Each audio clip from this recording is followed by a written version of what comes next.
तो हम लोगों ने प्रोजेक्टाइल मोशन पढ़ रहे थे, उसमें जो नॉर्मल उसके फॉर्मूले आते थे, रेंज है, हाइट है, टाइम ऑफ फ्लाइट है, इनको हम लोगों ने ड्राइव करके देखा था। उस पर जो भी क्वेश्चन थे उनकी बात की थी। आज जैसे इसमें देखना है हम लोगों को एनर्जी के फॉर्मूले क्या रहते हैं, और फिर जो न्यूमेरिकल रहेंगे उसी तरह के रहते हैं, कुछ अलग नहीं रहते हैं। समरी के लिए क्या देते हैं, जैसे हम लोगों ने ये पढ़ा था भाई, थीटा और 90 माइनस थीटा पर जो हाइट को हम डिवाइड कर देते थे h1/h2, वो आता था tan स्क्वायर थीटा बराबर h1 और इंटू h2 करते थे और मल्टीप्लाई करते थे, r बराबर 4√h1h2 आता था। तो जोड़ते थे अगर h1 प्लस h2 तो वो आता था v²/2g। यही था थीटा और 90 माइनस थीटा पर रेंज बराबर होती थी, 45 प्लस थीटा 45 माइनस थीटा पर भी रेंज बराबर होती थी। ठीक, टाइम ऑफ फ्लाइट की बात करते थे, थीटा और 90 माइनस थीटा पर अगर टाइम ऑफ फ्लाइट को t1/t2 करते थे तो tan थीटा बराबर होता था, और मल्टीप्लाई करते थे तो वो बराबर रहता था 2r/g के। ठीक, तो इसमें नॉर्मल फॉर्मूले रहते हैं, तो कई बार ऐसे पूछ दिया था है कौन सा सही रहेगा कौन सा गलत रहेगा। अब बात करते हैं हम एनर्जी की। देखिए हम लोगों ने ये पढ़ा था भाई, एनर्जी कोई भी हो, एनर्जी हमेशा एक स्केलर क्वांटिटी होती है।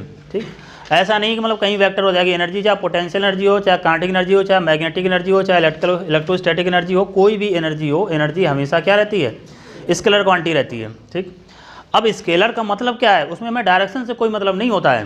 ठीक, अब जैसे यहाँ देखिए, यहाँ पर जो स्पीड है वो क्या है, v है, तो काइनेटिक एनर्जी हो जाएगी हाफ mv², जबकि हाईएस्ट पॉइंट पर स्पीड कितनी है, v cos थीटा, तो यहाँ ये आ जाएगी पहली बात। दूसरी, पोटेंशियल एनर्जी की बात करेंगे, पोटेंशियल एनर्जी हम पढ़ते हैं mgh, तो ग्राउंड ये है तो O पॉइंट पर हाइट 0, पोटेंशियल एनर्जी 0। ठीक है, Q पॉइंट पर हाइट कितनी है, h, तो पोटेंशियल एनर्जी mgh होगा। यहाँ पर h का हम फॉर्मूला रख देंगे। तो पहले हम देखते हैं एट O, मतलब पॉइंट ऑफ प्रोजेक्शन पर, पॉइंट ऑफ प्रोजेक्शन पे पहले हम बात करते हैं भाई काइनेटिक एनर्जी। तो काइनेटिक एनर्जी ये आएगी हाफ mv²। ठीक है, इक्वेशन फर्स्ट। फिर हम बात करेंगे पोटेंशियल एनर्जी, तो mgh रहता है, हाइट यहाँ पर 0 है चूँकि रेफरेंस लेवल है तो ये 0 रहेगा। टोटल एनर्जी जो रहती जा करके, टोटल एनर्जी हम देखेंगे भाई potential energy plus kinetic energy, तो टोटल एनर्जी पोटेंशियल एनर्जी 0 है और ये है हाफ mv²। तो देखिए टोटल एनर्जी रही जा करके हाफ mv², ये काइनेटिक एनर्जी है। ठीक, अब देखते हैं एट द हाईएस्ट पॉइंट,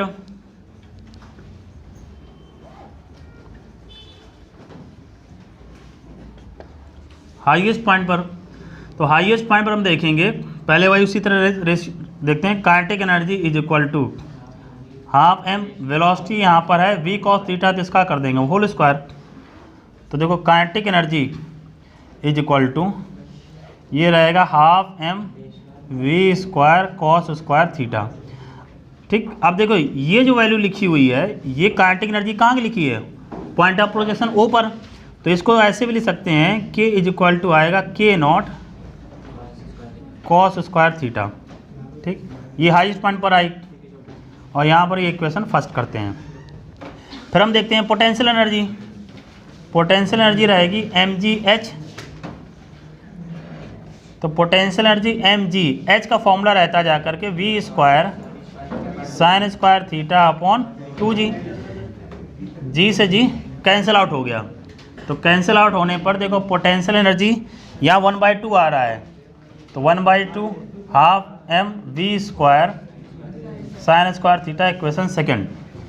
अब हमें निकालनी थी टोटल एनर्जी, टोटल एनर्जी भी ये कहा गया भाई potential energy plus kinetic energy. देखिए पोटेंशियल एनर्जी में देखो ये आ रहा है हाफ mv² और काइनेटिक एनर्जी में क्या आ रहा है हाफ mv², कॉमन ले लेंगे हम लोग, तो कॉमन लिया जा करके हाफ mv², तो पोटेंशियल एनर्जी में sin² थीटा है और काइनेटिक एनर्जी में cos², ये वैल्यू होती है 1। तो देखो टोटल एनर्जी वही आ जाएगी, क्योंकि हम लोग जानते हैं टोटल एनर्जी हमेशा कंजर्व रहती है, कांस्टेंट रहती है। तो बस ये ध्यान रखना है आपको, मेनली जो न्यूमेरिकल रहता है वो इस पर रहता है, ओरिजिन पर जो काइनेटिक एनर्जी है और ये हाईएस्ट पॉइंट पर काइनेटिक एनर्जी है, उनके बीच रिलेशन। इतना लिखिए।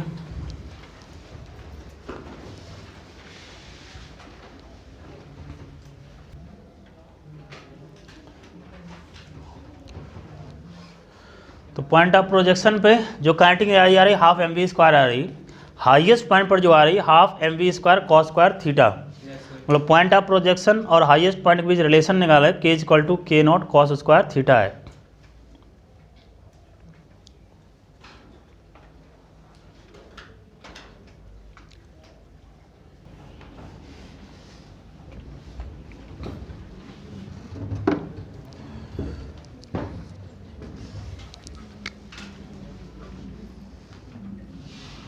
हाईएस्ट पॉइंट ही देख रहे थे,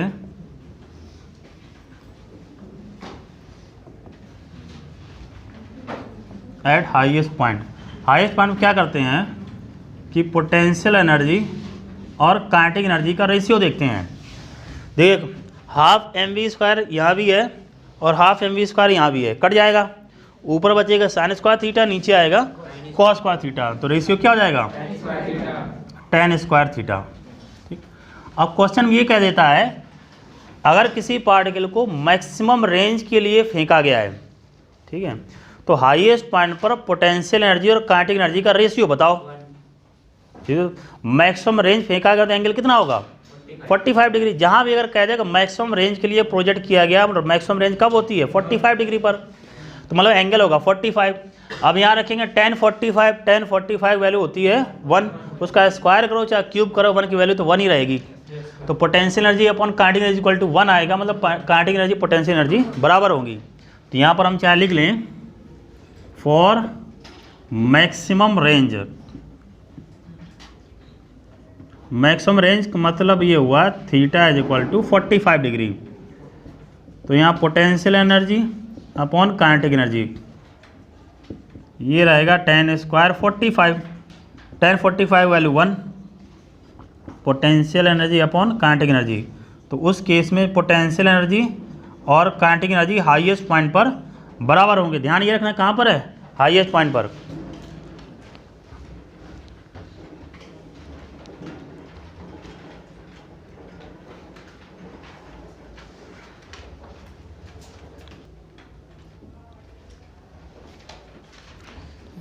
अब कुछ प्रश्न लिखेंगे, ठीक है, कुछ प्रश्न लिखते हैं उनको हम हल करते हैं। लिखिए question.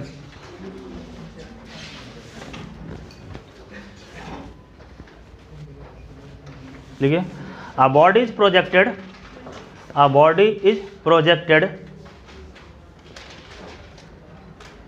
with speed of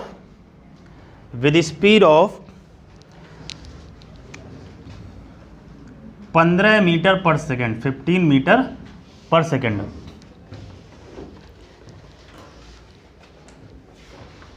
such that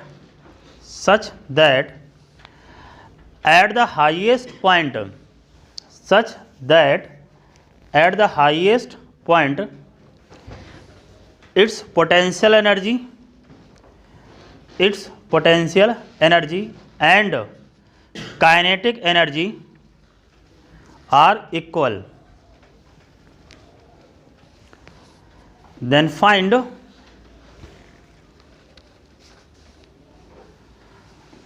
the range of the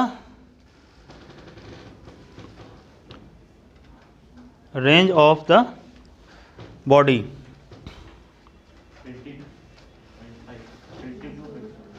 चलो जो भी बता रहे ऑप्शन बना देते हैं, क्या दिक्कत है। कितना होता है 52, 52.5, अच्छा 22.5 बाय 0.5, ठीक है। चलिए और बताइए, इसके अलावा कुछ आ रहा हो तो।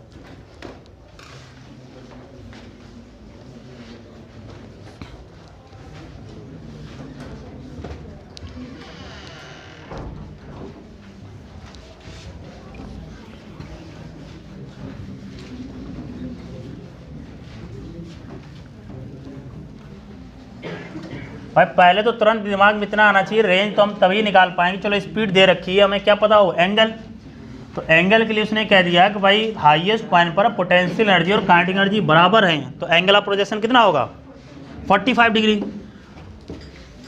तो इससे जो गिवन इन्फॉर्मेशन है उसने ये कहा कि भाई जो हाईएस्ट पॉइंट पर पोटेंशियल एनर्जी और काइनेटिक एनर्जी बराबर है, इसका मतलब जो एंगल ऑफ प्रोजेक्शन रहा वो कितना हो गया 45 डिग्री।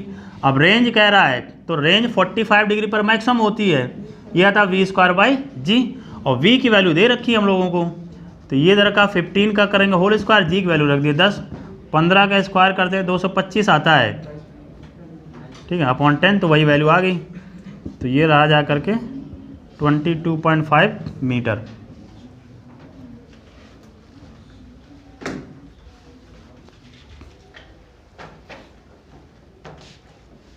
नेक्स्ट लिखिए,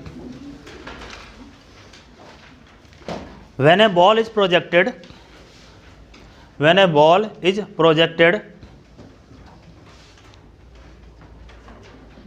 at angle theta, when a ball is projected at angle theta with horizontal,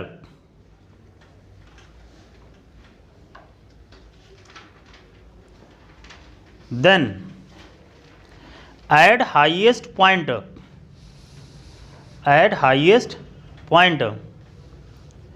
the kinetic energy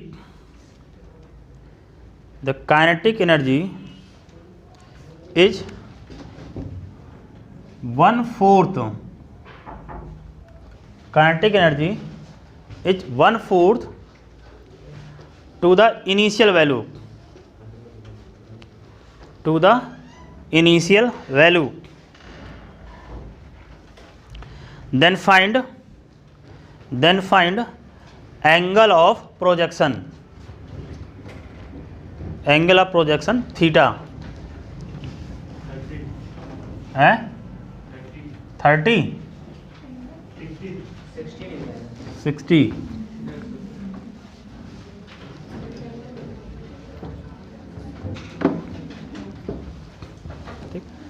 देखो हाईएस्ट पॉइंट पर जो हम लोगों ने काइनेटिक एनर्जी निकाली उसका ये फॉर्मूला था k0 cos स्क्वायर थीटा, यही रिलेशन था, ये ओरिजिन पर थी इनिशियल और ये हाईएस्ट पॉइंट पर थी।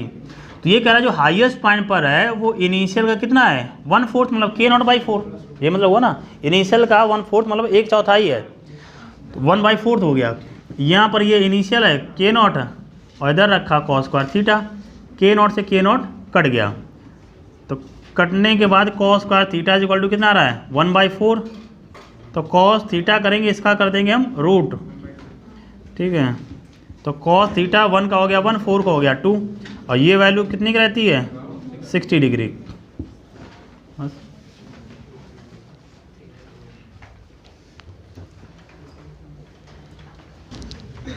नेक्स्ट लिखिए, देखिए a ball is projected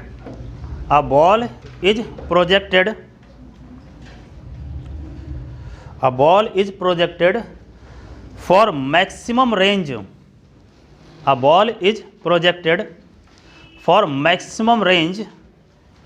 with kinetic energy 60 joule, 60 with 60 joule, then kinetic energy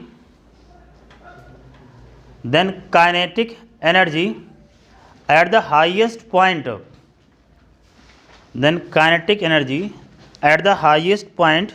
will be,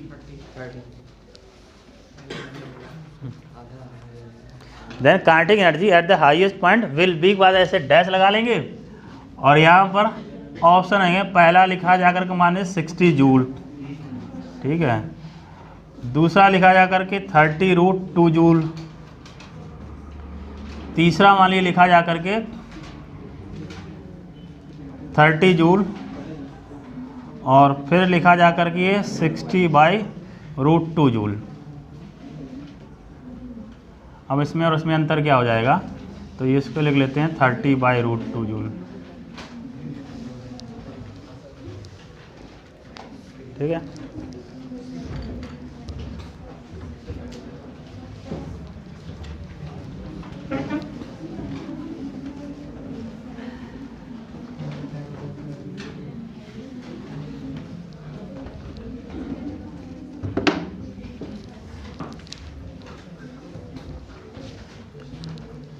भाई उस लैंग्वेज समझो, उसने कहा किसके लिए फेंका गया है, मैक्सिमम रेंज के लिए। तो पहले इतनी इन्फॉर्मेशन से पता चल रहा है एंगल कितना होगा 45 डिग्री। इसका मतलब उसे प्रोजेक्ट किया गया है theta is equal to 45 degree पर। अब विद काइनेटिक एनर्जी दे रखा है 60 जूल, मतलब इनिशियल काइनेटिक एनर्जी दे रखी है 60 जूल। तो हाईएस्ट पॉइंट पर पूछ रहा है तो उसके लिए फॉर्मूला रहता है के नॉट कॉस स्क्वायर थीटा। के की वैल्यू निकालेंगे, इधर लिखा 60, यहाँ लिखा कॉस स्क्वायर 45, ये 60 कॉस 45 वैल्यू रहती है 1/√2 का होल स्क्वायर। तो 60 स्क्वायर करेंगे 2 आ जाएगा, कट किया जा कर तो के इज इक्वल टू देखिए कितना आ गया 30 जूल। तो सी ऑप्शन सही हो जाएगा।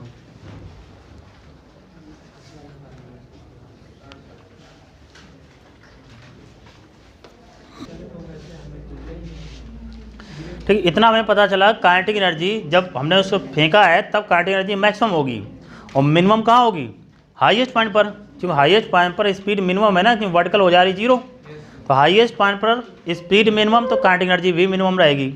और जब हम यहाँ पर प्रोजेक्ट किया है और जहाँ पर टकराएगी उन दोनों पर काइनेटिक एनर्जी क्या रहेगी, मैक्सिमम। तो ग्राफ आता है इसमें, ठीक है, ग्राफ बना रहेगा काइनेटिक एनर्जी टाइम के बीच में या काइनेटिक एनर्जी डिस्टेंस के बीच में, ठीक है, तो उसको समझेंगे।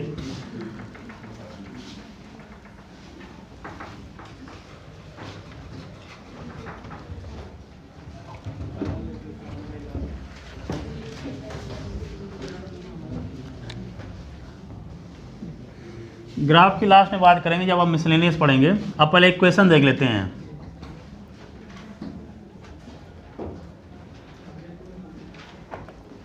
इक्वेशन ऑफ ट्रेजेक्टरी, ये जो पैराबोल प्रोजेक्टाइल मोशन है इसकी इक्वेशन क्या बनेगी, इस पे देखना है हम लोगों को। ये ऐसे रहता था, ये वेलोसिटी v, ये एंगल थीटा, तो ये हॉरिजॉन्टल कंपोनेंट था v cos थीटा और ये y एक्सिस था, वर्टिकल कंपोनेंट था v sin थीटा। ठीक, यहाँ भी उतना ही एंगल रहता था, ये इतनी स्पीड रहेगी v। तो ये जो पाथ बन रहा है कैसा है, पैराबोला। तो इसकी इक्वेशन क्या आएगी, ये हम लोगों को बनाना है। तो देखिए हम लोगों ने पढ़ा था भाई हॉरिजॉन्टल डायरेक्शन में या एक्स एक्सिस के अलोंग कांस्टेंट स्पीड से जाता था, तो एक्सेलरेशन इसके अलोंग 0 है। तो अलोंग द एक्स एक्सिस की अगर बात करें हम, अलोंग एक्स एक्सिस, तो अगर हमें एक्स डिस्टेंस निकालना है तो ये देखो सिंपल सी बात है, एक्स एक्सिस में जो भी स्पीड आएगी इनटू क्या कर देंगे टाइम, जितना भी टाइम दिया गएगा। अगर पूरा निकालना होगा तो टाइम ऑफ फ्लाइट से मल्टीप्लाई करेंगे, नहीं तो जो रहेगा उसको मल्टीप्लाई करेंगे। यहाँ से देखो अगर टाइम इज इक्वल टू बात करें तो एक्स अपॉन क्या हो जाएगा v x, x upon v x का मतलब है वी कॉस थीटा। ठीक है, अब वाई एक्सिस के अलोंग टाइम के साथ में अगर डिस्टेंस देखें तो सेकंड इक्वेशन रहती है एस इज इक्वल टू रहता है यू टी, ऊपर तरफ जाएगा तो माइनस, यहाँ आ जाएगा हाफ जी टी स्क्वायर, और वेलोसिटी कौन से रखेंगे वाई एक्सिस, ये तो ऊपर ले जा रहा है, तो वाई एक्सिस वेलोसिटी यहाँ पर रखी है हम लोगों ने वी साइन थीटा, टाइम की value x upon v cos theta minus half g, time की वैल्यू लिखी है हम लोगों ने x upon v cos theta का होल स्क्वायर हो जाएगा।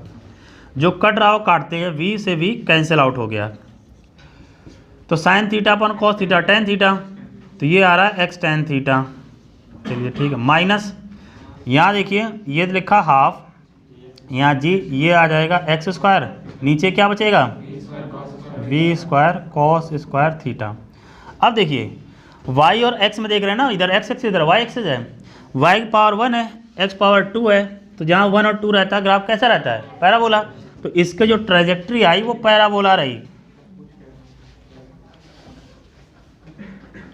तो पाथ होगा पैराबोला पाथ रहेगा, पैराबोलिक पाथ रहेगा। इतना लिखिए फिर आगे बढ़ते हैं।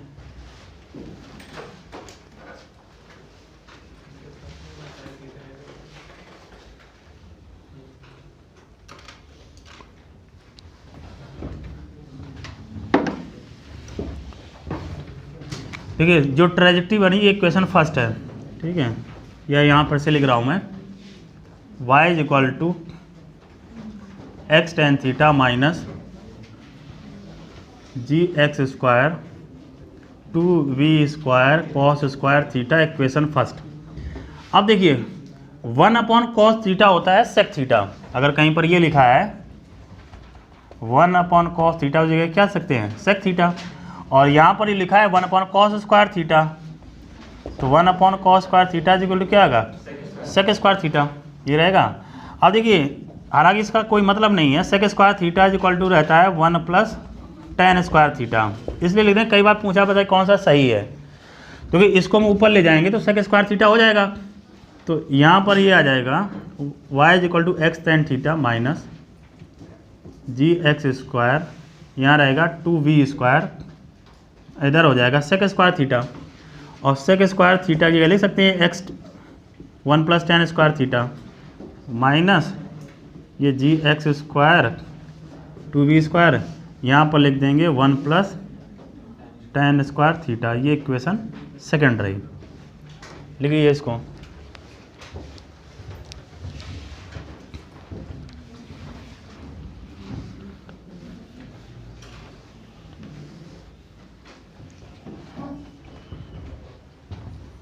क्या अब थर्ड इक्वेशन देखते हैं।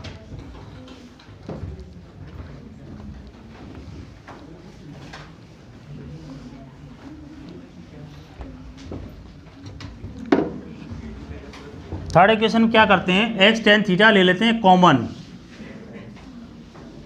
देखो कहीं पर कॉमन लेने वाला होता है डिवाइड करना। देखो एक्स टेन थीटा में एक्स थीटा डिवाइड करें कितना बचेगा 1, तो यहाँ हो गया 1 माइनस यहाँ पर लिखा है जी एक्स स्क्वायर और ये लिखा है 2v square cos square theta. यहाँ डिवाइड करना है तो यहाँ पर एक्स टेन थीटा लिख दिया।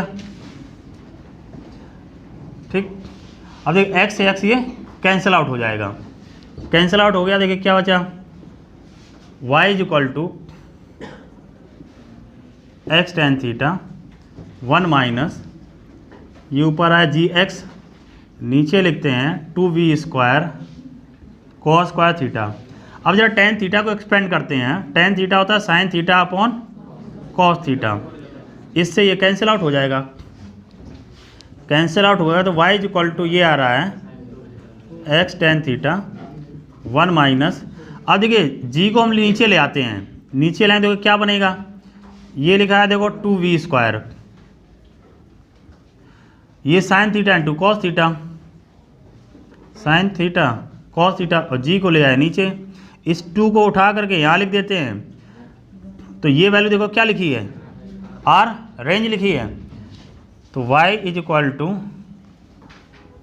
X tan theta 1 minus x by R.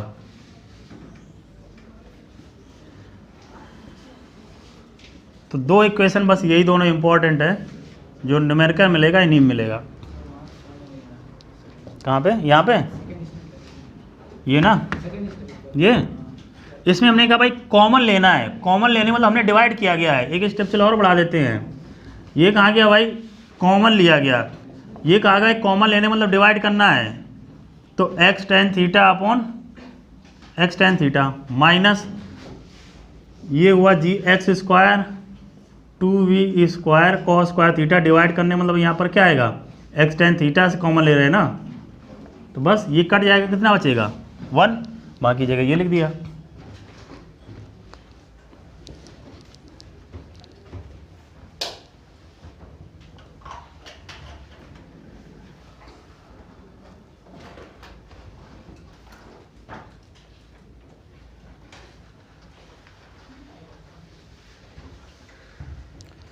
ठीक, क्वेश्चन समझते हैं इस पे कैसे रहेगा।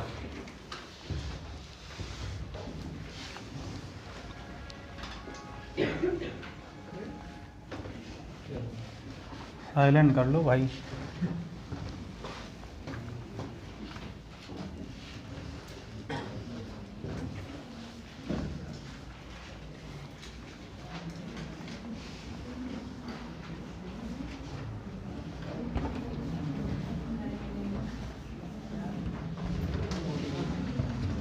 ठीक, तो रेंज के हमने जैसे दो फॉर्मूले एक काम के रहेंगे, y is equal to x tan theta 1 minus x by R. ठीक, इन दोनों क्वेश्चन दिखेगा, जैसे बुकलेट देना।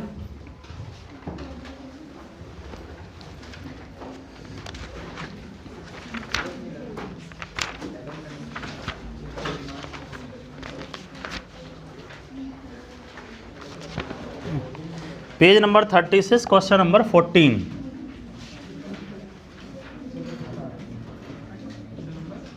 Page number 36 question number 14 equation लिखे, equation of projectile y is equal to 16x minus x square by 4 the horizontal range.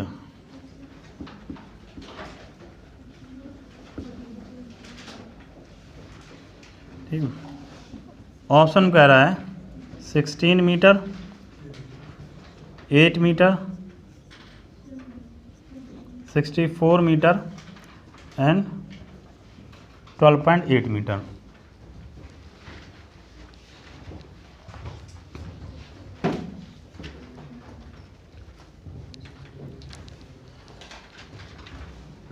ठीक है, अब इसको हम इस इक्वेशन की तरह से भी सॉल्व कर सकते हैं और इससे भी सॉल्व कर सकते हैं। अगर हम इससे सॉल्व करेंगे तो जल्दी आ जाएगा आंसर। पर देखिए यहाँ पर ये लिखा है, ये किसकी जगह लिखा है, एक्स टेन थीटा की जगह है कि नहीं है। अभी हमने कहा अगर हम एक्स टेन थीटा कॉमन ले लें, अगर मान लीजिए इसमें हम ये लिख रहे हैं y is equal to 16x minus x square by 4, y is equal to 16x x tan theta common लेते हैं, यहाँ बचेगा 1, एक्स स्क्वायर से एक्स कट जाएगा, एक्स बचेगा, 16 नीचे जाएगा तो इससे क्या हो जाएगा मल्टीप्लाई, ये तो होगा। भाई कॉमन लिया स्टेप और बढ़ा देते हैं, नहीं फिर आप कंफ्यूज हो गए। 16x कॉमन लिया, कॉमन लेने का मतलब ये कहा गया हमने डिवाइड किया है, ये डिवाइड किया, माइनस यहाँ एक्स स्क्वायर बाई 4 लिखा था तो यहाँ पर ही रखा, देखो इससे ये कट गया, ये इससे कट गया तो ये 1 बचा, ऊपर x बचा, नीचे 16 इंटू 4 कितना आ गया 64। अब इससे देखो बैलेंस मैच करिए, ये लिखा है x tan theta 1 minus x by R, तो रेंज पूछ रहा है ना, तो आर जगह क्या लिखा हुआ है 64, तो ये वैल्यू आ जाएगी 64। बस सिंपल सी बात है, थर्ड ऑप्शन।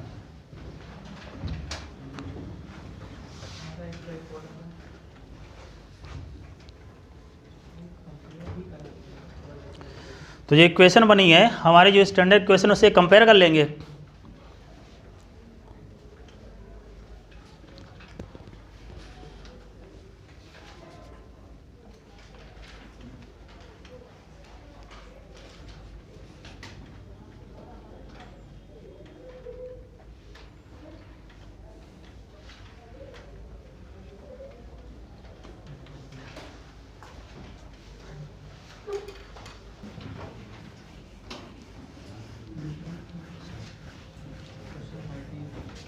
हाँ रुक जाइए,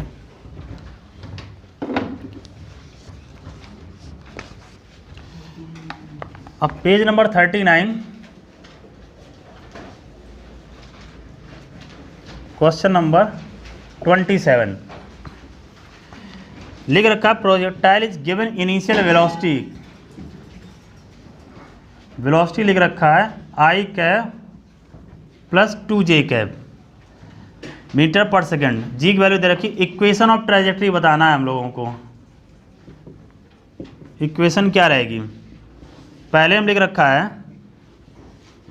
4y is equal to 2x minus 25x square, दूसरा लिख रखा है y is equal to x minus 5x square, तीसरा लिख रखा है y is equal to 2x minus 5x square, and fourth लिख रखा है 4y is equal to 2x minus 5x square. अब वेलोसिटी की इक्वेशन दे रखी है, हम लोगों से पूछ रहे हैं कि उसकी ट्रेजेक्ट्री की इक्वेशन क्या होगी।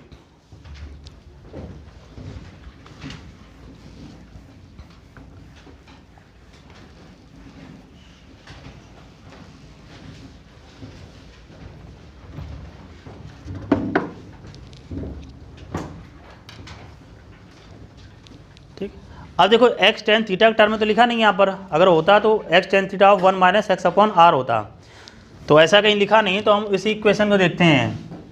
पहली वाली जो थी y इज इक्वल टू रहता था एक्स टेन थीटा माइनस ये इधर आता था g x square upon 2v square cos square theta. ठीक है, अब देखिए जो आई के साथ लिखा होता है वो हॉरिजॉन्टल कंपोनेंट होता है, जो जे के साथ लिखा होता है वो वर्टिकल कंपोनेंट होता है। तो वेलोसिटी की बात करें तो ये लिखा है देखिए आई कैप प्लस 2j कैप। तो यहाँ देखिए जो हॉरिजेंटल कंपोनेंट है या जो v cos थीटा उसकी कितना लिखा है 1 भाई के साथ कोई मल्टीप्लाई नहीं मतलब 1 है।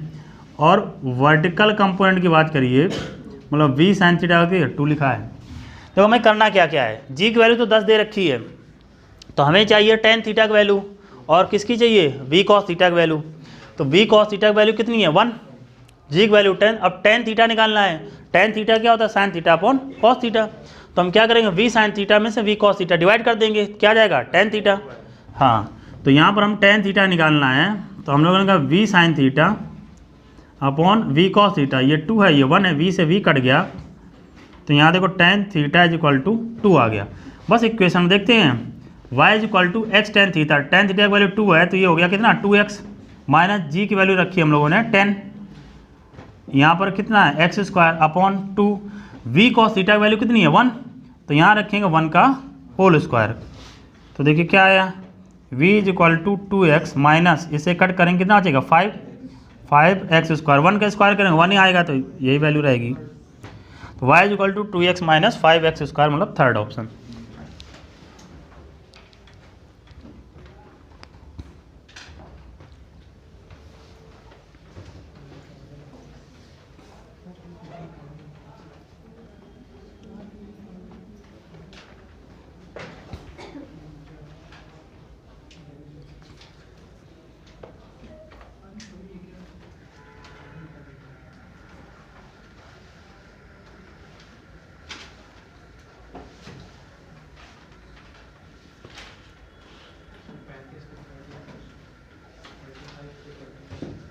हाँ इसी में पहले और देख लेते हैं जो भी ट्रेजेक्टरी दे रखे हैं, फिर अभी उसको भी देखते हैं। एक और क्वेश्चन बचा है 23,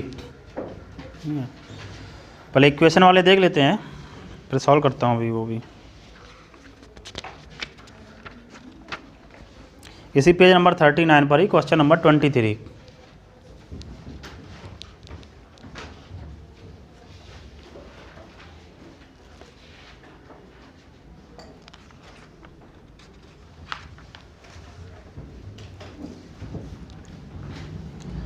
ठीक है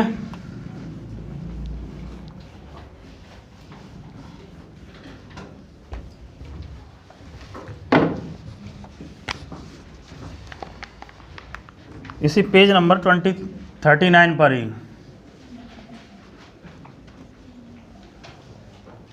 क्वेश्चन नंबर 23। यहाँ अगर particle is moving with velocity, इसकी जो वेलोसिटी लिख रखी है k of y i cap plus x j cap, ये दे रखा है। इक्वेशन जो के कांस्टेंट है जनरल इक्वेशन ऑफ पाथ, इसके पाथ की जनरल इक्वेशन क्या होगी ये हमसे पूछ रहा है। पहला लिखा y square is equal to x square plus constant, दूसरा y is equal x square plus constant, तीसरा लिख रखा है y square is equal to x plus constant, and fourth कह रहा है x y is equal to constant.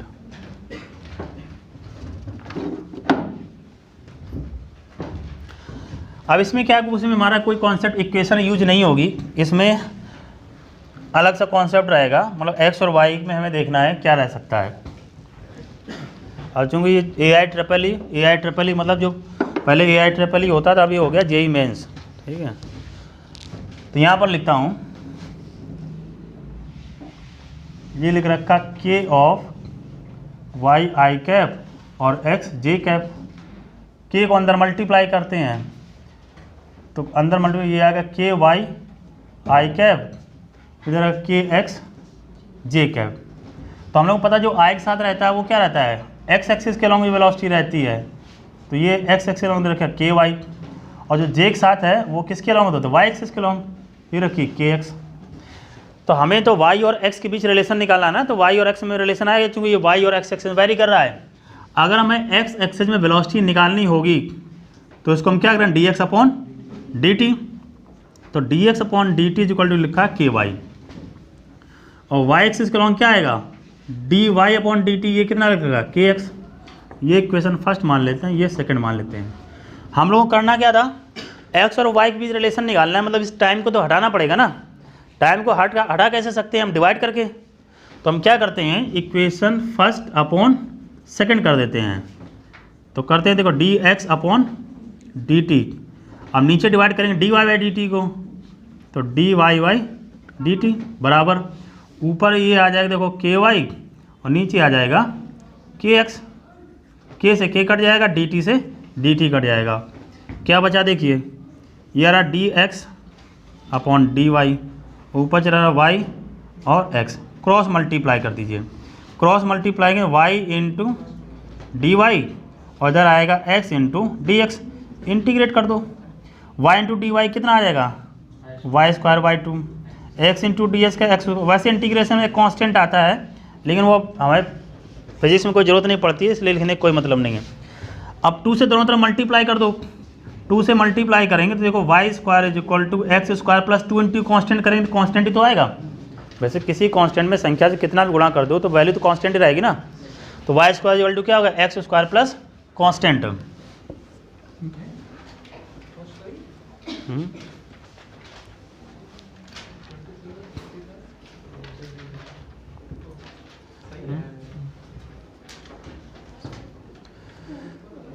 तो जितने टाइप के क्वेश्चन थे उनको एक क्वेश्चन बताया गया। अब देखिए कई बार ऐसा होता है कि कोई भी जैसे क्वेश्चन आपको जैसे नॉर्मल जैसे हम सॉल्व करते रहे, अभी हमने ये क्वेश्चन जितने बनी है, अब ये से थोड़ा डिफरेंट हो गया। डिफरेंट हो गया तो मतलब इसमें ऐसा नहीं कि जो हमारा पहले कॉन्सेप्ट था वो तो इक्वेशन बनी बनाई मिल रही थी, इसमें क्या इक्वेशन आपको बनानी है, क्या हो सकती है। तो हमने कहा भाई जो आई के अलॉन्ग होता है वो क्या होता है, velocity along the x axis होती है, ठीक। और जो जे के अलॉन्ग होता है वो क्या होता है, velocity along the y axis होती है। एक्स का मतलब होता है वो एस के हिसाब से बदल रहा होगा, जो वाई है वो वाई के हिसाब से बदल रहा होगा। तो velocity along the x axis लिख सकते हैं D x upon d t, ये के वाई लिखा है। वाई के नॉन लिख सकते हैं d y upon d t. अब यहाँ से हमें टाइम को हटाना है, तो हमने क्या कि दोनों इक्वेशन फर्स्ट और सेकंड को हमने डिवाइड कर दिया। डिवाइड ये लिखा है d x upon d t, अब इससे डिवाइड करना है किसको, d y upon d t को डिवाइड कर दिया, d y upon d t. तो ये वैल्यू कट गई, के से के कट गया, ऊपर बच रहा डी एक्स, नीचे बच रहा डी वाई, बराबर में क्या है y upon x. Cross multiply कर दिया, वाई इंटू डी वाई हुआ, एक्स इंटू डी एक्स हुआ, ठीक। इंटीग्रेशन बता चुके हैं हम, इसमें इतना जोड़ेंगे उतने से क्या हो जाएगा डिवाइड, वाई स्क्वायर बाई 2 हो जाएगा, ये एक्स स्क्वायर बाई 2 एक वैल्यू कांस्टेंट आती है लेकिन जरूरत नहीं पड़ती। अब यहाँ लिख रखा तो उस हिसाब से कर दिया जा रहा है। सिंपल सा y square equal to x square भी अगर ध्यान रखो तो एक ही ऑप्शन ही दिख रहा है, ठीक है। कौन सा फर्स्ट,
हम बताओ कौन से करे थे 35।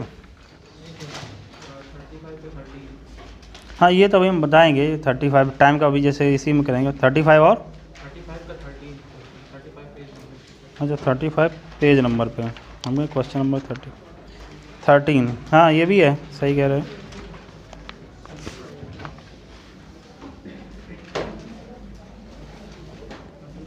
पेज नंबर 35 पे क्वेश्चन नंबर 13 लिख रखा है, equation of projectile y is equal to लिख रखा है √3x minus ji square by 2। कह रहा है एंगल ऑफ प्रोजेक्शन बताइए। एंगल ऑफ प्रोजेक्शन मतलब क्या कह रहा है हमसे, थीटा बताइए। ऑप्शन में लिख रखा है 30 डिग्री, दूसरे में लिख रखा है 60 डिग्री, तीसरे में लिख रखा है 45 डिग्री एंड चौथे में लिख रखा है कोई नहीं, नन ऑफ द। तो इसको देखो स्टैंडर्ड क्वेश्चन से कंपेयर करिए। तो इसको अगर कंपेयर करेंगे तो यहाँ लिख दे रहा हूँ मैं y is equal to x tan theta minus g x square, ये रहता है तो 2v² cos स्क्वायर थीटा। तो टेन थीटा मतलब निकालना है। तो यहाँ देखिए टेन थीटा जगह कितना लिखा हुआ है, √3 जगह s लिखा है। इससे ये समझ में आ रहा है भाई tan theta is equal to लिखा है √3 और ये वैल्यू होती है 60 डिग्री की। तो ऑप्शन सेकंड सही हो जाएगा।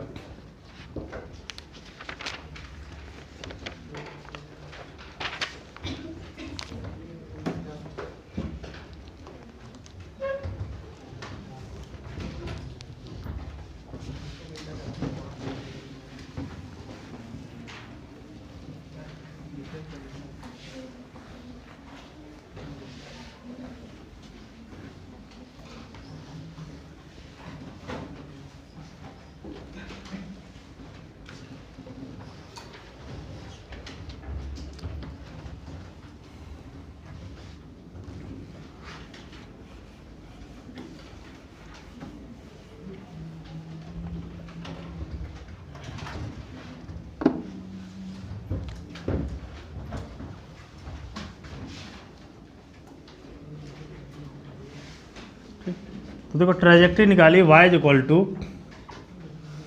X tan theta minus g x square 2v² cos square theta, यही रहा। अब देखिए नेक्स्ट टाइप का क्वेश्चन ये कह देते हैं कि मान लीजिए इतना काम तो हम चल रहे हैं, जो भी हम प्रोजेक्ट को प्रोजेक्टाइल मोशन परफॉर्म हो रही है या किसी बॉडी जो फेंक रहे हैं वो सब अर्थ पे है, ठीक है। अब क्वेश्चन कह देते हैं मान लीजिए सेम कंडीशन हम किसी दूसरे प्लेनेट पर करें, ठीक है। प्लेनेट पर करें तो एंगल सेम रहे और ट्रेजेक्ट्री भी उसकी क्या रहे, सेम रहे। तो फिर बदलेगा क्या भाई, दूसरे प्लेनेट पर जी की वैल्यू बदल जाएगी और क्या हो जाएगा, वेलोसिटी की वैल्यू बदलेगा। थीटा तो हमने सेम रखा। तो यहाँ पर ध्यान रखना है if on the another planet, another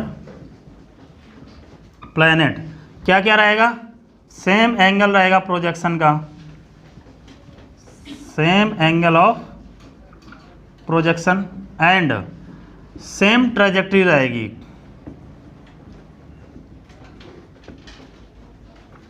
अब सब कुछ सेम हो गया, y की वैल्यू भी सेम है, ठीक है, एक्स टेन थीटा भी सेम है, तो बदलेगा g और v²। तो उस केस में क्या रहेगा देन, तो ये जो रहेगा g/v²। अब इधर वैल्यू तो कांस्टेंट आ रही ना, तो g/v² की v वैल्यू जो आएगी वो कैसी रहेगी, कांस्टेंट, क्योंकि y की वैल्यू कैसी कह रहा है, सेम कह रहा है। तो चाहे हम अर्थ पे देखें या हम किसी दूसरे प्लेनेट पर देखें, वो कह रहा है कि ट्रेजेक्ट्री सेम है, मतलब y की वैल्यू क्या है, सेम है। सेम एंगल मतलब थीटा भी क्या है, सेम है। इसका मतलब ये सब बराबर तो तभी रहेंगे जब g/v² की वैल्यू क्या रहेगी, बराबर रहेगी, कांस्टेंट रहेगी, तभी तो ऐसा होगा। नहीं, अब उसमें भाई उसमें किसी दूसरे प्लेनेट पर हम क्या कर सकते हैं भाई, उस हमने कहा भाई उसने रिस्ट्रिक्शन कर दिया कि ट्रेजेक्ट्री सेम रहेगी, ठीक है। तो y की वैल्यू हमें कांस्टेंट रखनी है, मतलब जिस पाथ से वो जा रहा था वो उसी पाथ में पहुंचेगा जा करके, मतलब पैराबोलिक ही रहेगी। ट्रेजेक्ट्री सेम मतलब कैसे रहेगी, पैराबोलिक रहेगी, ठीक है। अब सेम एंगल ऑफ प्रोजेक्शन उसने कर दिया जा करके। अब दूसरे जब प्लेनेट पर जाएंगे तो जी की वैल्यू तो घट बढ़ जाएगी ना, या तो ज़्यादा होगी या तो कम होगी, ठीक है। अब हमें y की वैल्यू सेम रखनी है। अगर मान लीजिए ये वैल्यू ज़्यादा हो गई, ठीक है, तो मान लीजिए पहले ये क्या होता था कि सपोज ये 4/3 आता था, ठीक है, तो ये वैल्यू आ रही है 1.33। अगर हमें 1.3 अगर ऊपर की वैल्यू जी की वैल्यू सपोज के अगर हम घटाते हैं तो 3 की वैल्यू इधर भी वैल्यू क्या होनी चाहिए, ये 3 थोड़ी ना रहेगी। अगर 3 रहती तो कितना होगा, 1 आ जाएगा। तो इसको भी कम रखना पड़ेगा ना भाई, जितना अगर ऊपर की वैल्यू चेंज होगी उतनी वैल्यू क्या होगी, नीचे वाली भी चेंज होगी। दोनों कांस्टेंट नहीं रह सकती हैं, इनका रेशियो कांस्टेंट रहेगा। तो दो डिफरेंट प्लेनेट पे हम इसको कंपेयर कर लेंगे। मान लीजिए ये ई फॉर अर्थ रहा जा करके, ये वेलोसिटी ऑफ अर्थ पे हो जा करके, और ये प्लेनेट पे रहा जा करके, और ये वेलोसिटी ऑफ प्लेनेट पे रहा। बस जो भी आएगा इसमें हम इससे कंपेयर कर देंगे। लिख लीजिए इसको।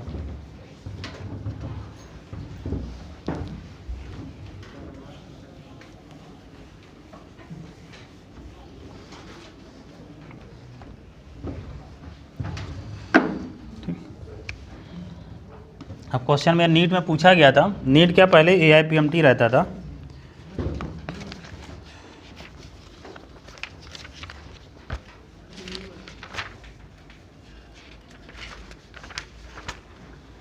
AIPMT 2014 में पूछा गया था।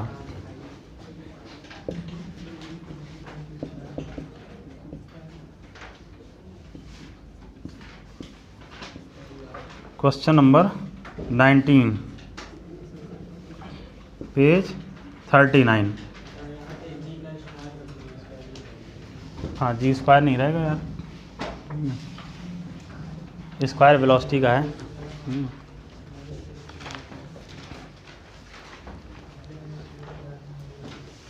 जी अपॉन वेलोसिटी ऑन अर्थ का whole square is equal to g for planet upon velocity on planet का होल स्क्वायर। पेज नंबर 39 पे क्वेश्चन नंबर 19 है।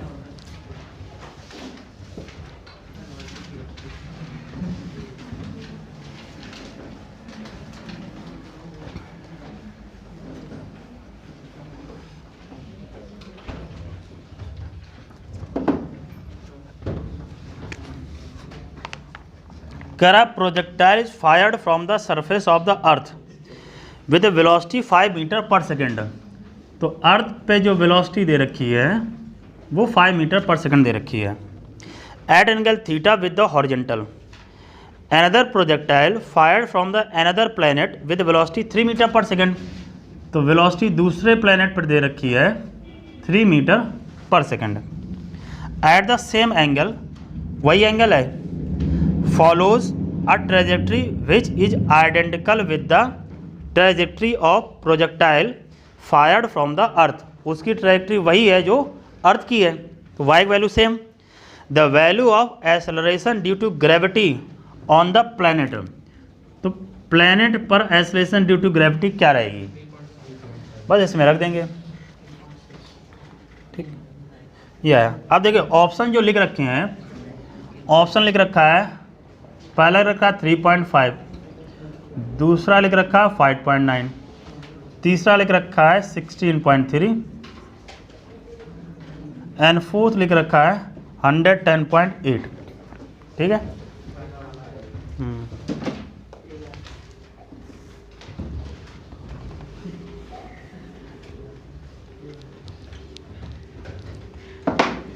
समझ लीजिए, बाकी बुकलेट में क्वेश्चन आपके लिखा ही है, कुछ ऐसा ज़्यादा नहीं। अब देखो एक तो बात ये रहती है कि भाई कम से कम आपको कैलकुलेशन ना करनी पड़े, पहला प्रयास ये रहता है, ठीक है, कि गुणा भाग ना करना पड़े, ऐसे ही आ जाए तो और अच्छी बात है। तो अब 4 ऑप्शन में पहले तो 2 ऐसे है ना। अब अभी हम लोगों ने देखा था कि वैल्यू क्या होनी चाहिए, अगर मतलब स्पीड अगर कम दे रखी तो जी की वैल्यू भी क्या होगी, कम आएगी, है कि नहीं। इसकी तुलना में स्पीड क्या हो गई है, कम, तो जी की वैल्यू भी अर्थ से क्या होनी चाहिए, कम, मतलब 9.8 से कम होनी चाहिए। तो इसका मतलब ये 2 तो अपने आप कैंसिल आउट हो गए, है कि नहीं।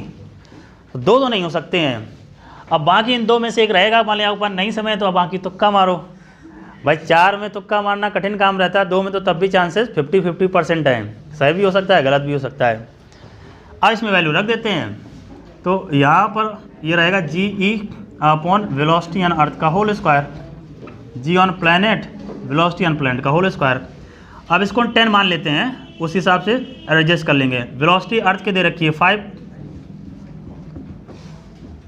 प्लैनेट पे निकालना है और प्लैनेट पे वेलोसिटी दे रखी है 3 का होल स्क्वायर। ये देखो 3 का स्क्वायर करेंगे 9, तो यहाँ आएगा 10 अपॉन 25, प्लैनेट अपॉन इधर कितना 9। अब ये 9 इधर मल्टीप्लाई हो जाएगा तो कितना आ जाएगा 90 अपॉन 25 इधर आएगा प्लैनेट का। तो 25 3 जा 75, कितना बचा 15, पॉइंट लगाया 150 हो गया, 6 आ गया, ये आ गया प्लैनेट का। तो 3.6, तो 3.6 में एक ही रखा है, 9.8 लिया गया होगा इसकी वैल्यू, इसलिए इतनी आ रही 3.5।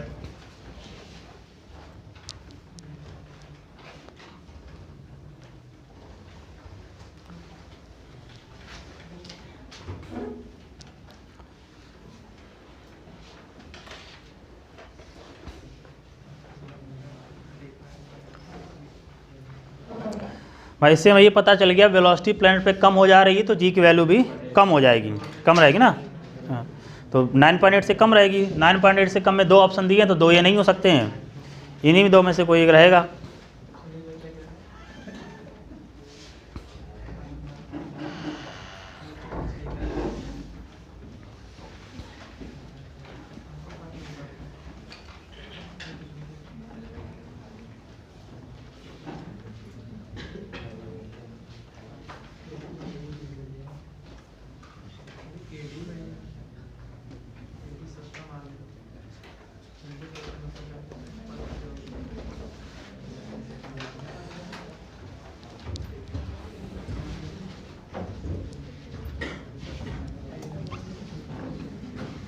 तो ये तो बात होगी जो उनकी इक्वेशन थी, इक्वेशन और बेस्ड न्यूमेरिकल की।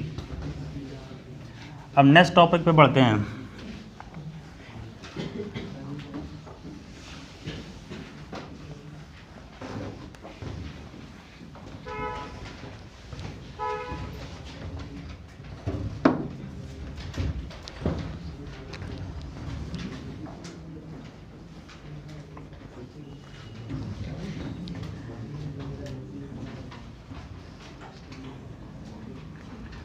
ठीक, यहाँ से ये बी वेलोसिटी फेंका गया था, एंगल थीटा है, ये पॉइंट ओ है।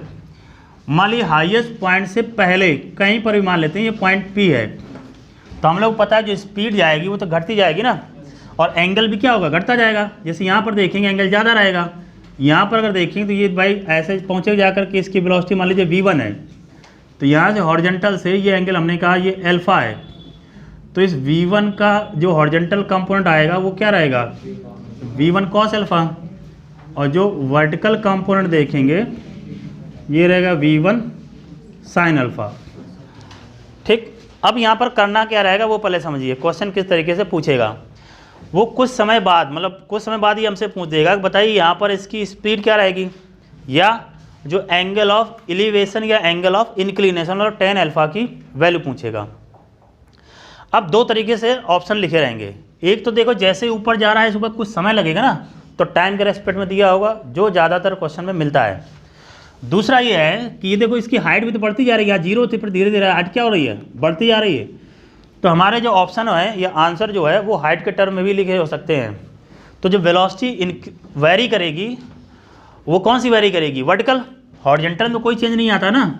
यहाँ पर हम देखेंगे ये तो यहाँ रहेगा v cos थीटा, और जो वर्टिकल रहेगा वो रहेगा v sin थीटा। हम लोगों ने ये पढ़ा था कि हॉरिजॉन्टल कंपोनेंट हमेशा कांस्टेंट आएगा, मतलब जो v1 cos अल्फा है वो किसके बराबर होगा, v cos थीटा के। तो यहीं पर लिख देता हूँ, ये रहेगा जाकर के v cos थीटा के। ठीक, अब जैसा होगा उसके अकॉर्डिंग हम अब देखेंगे। अभी तो हमें क्या करना है कि हम लोगों को ये पता करना है कि भाई हॉरिजॉन्टल में तो कोई चेंज नहीं आ रहा है, चेंज किस पे आ रहा है, वर्टिकल में। तो O से P के बीच में देख रहे हैं, तो वर्टिकल वेलोसिटी निकालनी है, मतलब फाइनल वेलोसिटी निकालनी है t समय के बाद, after time t, after time t। तो फाइनल वेलोसिटी, इनिशियल वेलोसिटी और टाइम में रिलेशन आता है फर्स्ट इक्वेशन का, तो v = u + at होता है। तो यहाँ निकालना final velocity, initial velocity vertical में है v sin theta, acceleration downward है, ये t रहेगा। तो ये आ गई फाइनल वेलोसिटी, vy मतलब जो v1 sin अल्फा है वो इसके बराबर है। ठीक, ये रहा जा करके, हॉरिजॉन्टल तो वही दे रखा है। अब अगर हम देखिए tan अल्फा लगाएंगे, तो tan अल्फा यहाँ लगाइए, देखो tan अल्फा, तो ये क्या रहेगा, परपेंडिकुलर अपॉन बेस। तो परपेंडिकुलर अपॉन बेस मतलब ये रहेगा जा करके v1 sin alpha upon v1 cos alpha. अब यहाँ पर हम लोगों ने ये बोला भाई tan alpha v1 sin alpha मतलब vy है, या इसका एक स्टेप और कर देते हैं, vertical component upon horizontal component. Vertical component वहाँ पर आ रहा है v sin theta minus gt, और हॉरिजॉन्टल कंपोनेंट तो कांस्टेंट ही है v cos थीटा। तो जैसा ऐसे फॉर्मूला लिखा रहता है, बताइए कौन सा सही है। आफ्टर टाइम t पर इंक्लिनेशन क्या रहेगा, तो t समय का वेलोसिटी क्या होगी, इसमें माइनस gt कर देंगे। ठीक है, हाईएस्ट पॉइंट पर कितनी हो जानी है, 0। तो vertical component upon horizontal component, vertical component t समय के बाद ये आ जाएगा, हॉरिजॉन्टल कंपोनेंट वही बना रहेगा, तो वो t समय बाद एंगल अल्फा पता चल जाएगा। इतना लिखिए।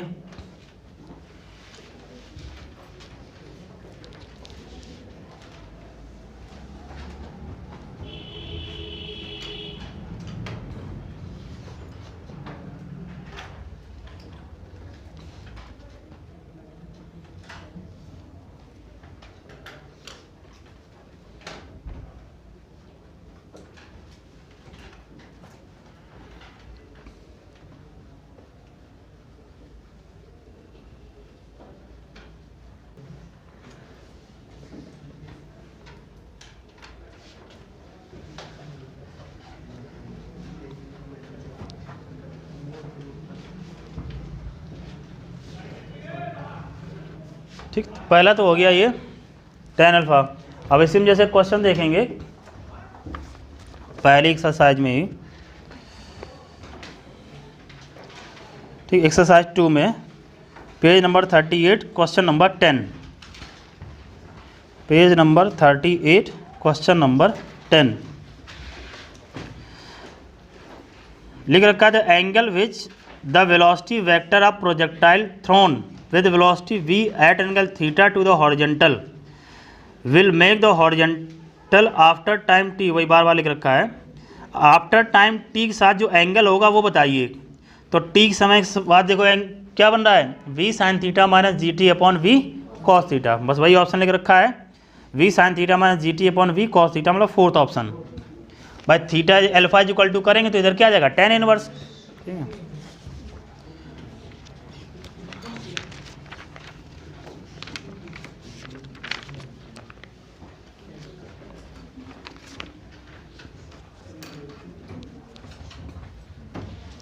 अब देखिए, अब मान लीजिए हम लोगों को जैसे v1 वेलोसिटी पता करनी है, तो ऐसे देखो बनाता हूँ एक बार फिर से मैं, ये ऐसे है, ये इधर है, तो ये देखो vx है और इधर क्या vy, ये जो वेलोसिटी है वो क्या है v1। तो अगर हमें v1 का मैग्नीट्यूड निकालना होगा तो हम लोग क्या करेंगे कि ये जो vx square plus vy square ये तो किया जाएगा। तो यहाँ देखेंगे v1 is equal to vx है वो v cos थीटा है, तो यहाँ पर हम लोग लिखेंगे v cos थीटा का होल स्क्वायर प्लस vy की वैल्यू ये निकाली है v sine theta minus g T का होल स्क्वायर। इसको सिंप्लीफाई करते हैं तो v1 इज इक्वल टू, तो ये तो देखो हो जाएगा v square cos square theta plus ये लिखा है a माइनस बी का whole square, a minus b का होल स्क्वायर क्या होता है a स्क्वायर, मतलब v साइन थीटा का होल स्क्वायर, तो रहेगा v square sine square theta plus b square, तो ये आ जाएगा g square t square minus 2ab, तो minus 2a v sine theta और इंटू क्या रहेगा जी टी। अब देखिए v1 is equal to under root, इसमें हम क्या करेंगे इतने वाले पार्ट में देखिए v स्क्वायर कॉमन लेंगे तो cos square theta plus sign square theta आएगा, उसकी वैल्यू हो जाएगी 1, तो यहाँ सिंपल लिख देते हैं हम v स्क्वायर। अब क्या बचा यहाँ पर plus G T square minus 2 G T sine theta, बस ये आ जाएगा।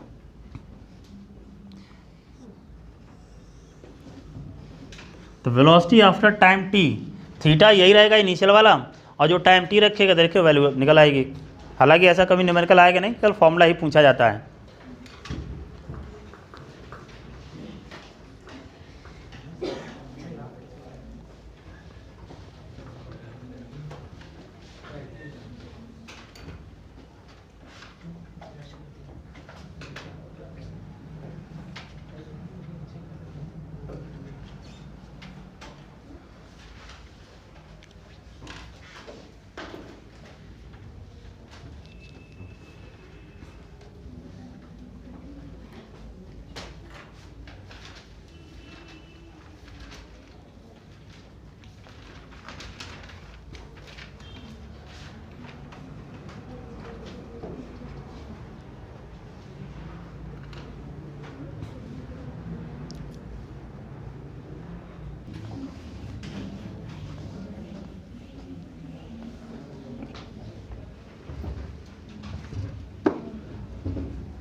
ठीक, अब क्या करना है, मान लीजिए कुछ हाइट ये चला जा रहा है, उस हाइट पे वेलोसिटी निकाल लेते हैं हम लोग, h हाइट।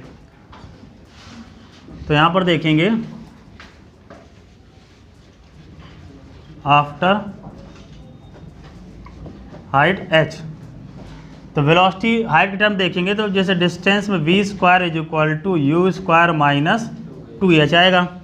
तो वेलोसिटी मतलब वी वाई वहाँ पर निकालना चाहते हैं, इनिशियल वेलोसिटी है v साइन थीटा, इधर होल स्क्वायर आएगा माइनस 2gh।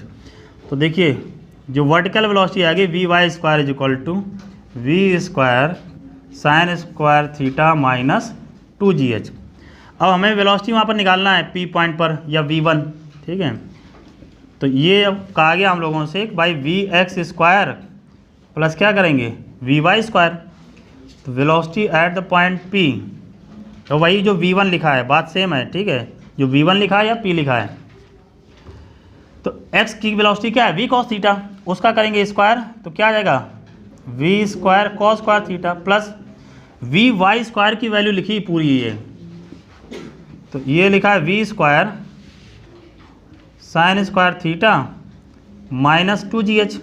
फिर से देखो उसी तरह का रहेगा, ये वैल्यू कितनी हो जाएगी, यहाँ देखो velocity at the point P, v square common लेंगे तो cos square theta plus sign square theta 1 हो जाएगा, v स्क्वायर माइनस 2gh।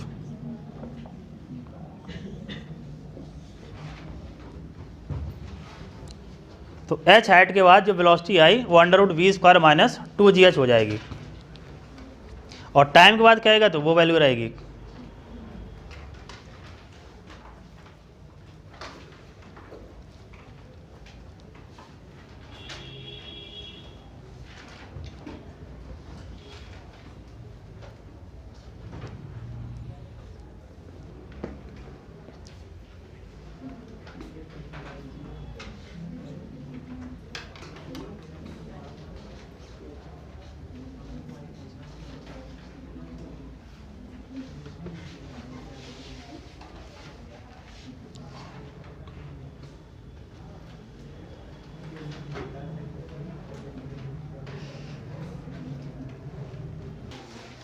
ठीक गया।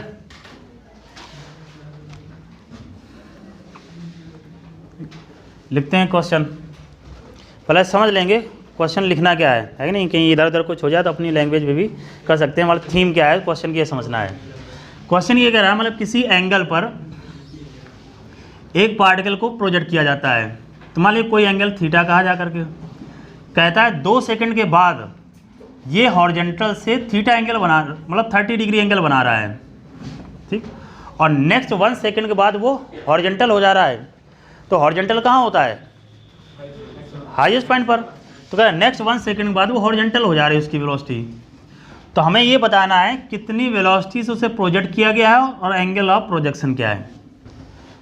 थीम समझ लेंगे। ये कहा गया भाई किसी ऑब्जेक्ट को, किसी बॉडी को, किसी पार्टिकल को किसी एंगल पर प्रोजेक्ट किया गया, 2 सेकंड के बाद वो एंगल बनाता है हॉरिजॉन्टल से 30 डिग्री, और नेक्स्ट 1 सेकंड में हो जाता है horizontal. Then find the angle of projection and velocity of projection. लिखेंगे language, a body is projected at an angle theta,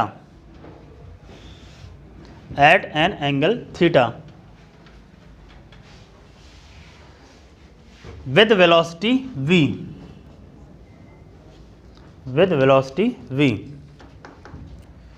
such that after 2 seconds it makes angle 30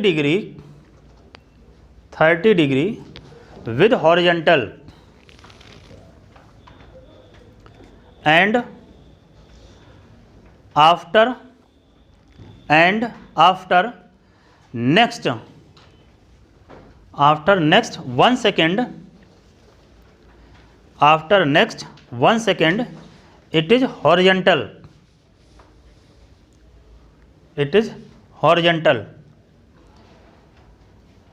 Then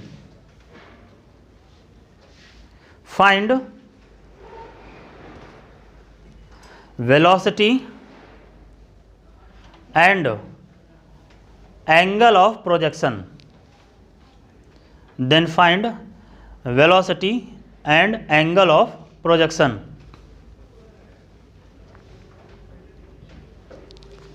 ठीक है, समझते हैं। देखिए इसको,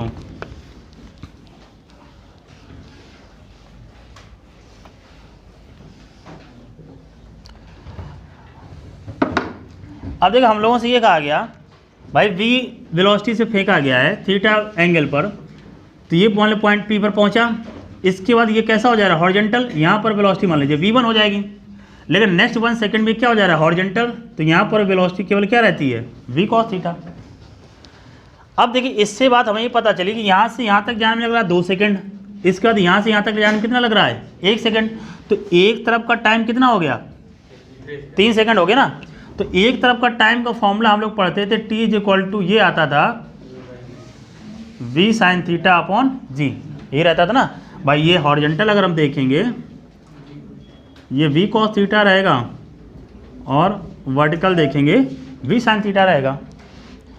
अब निकालना हमको क्या है, V की वैल्यू निकालनी है और थीटा की वैल्यू निकालनी है।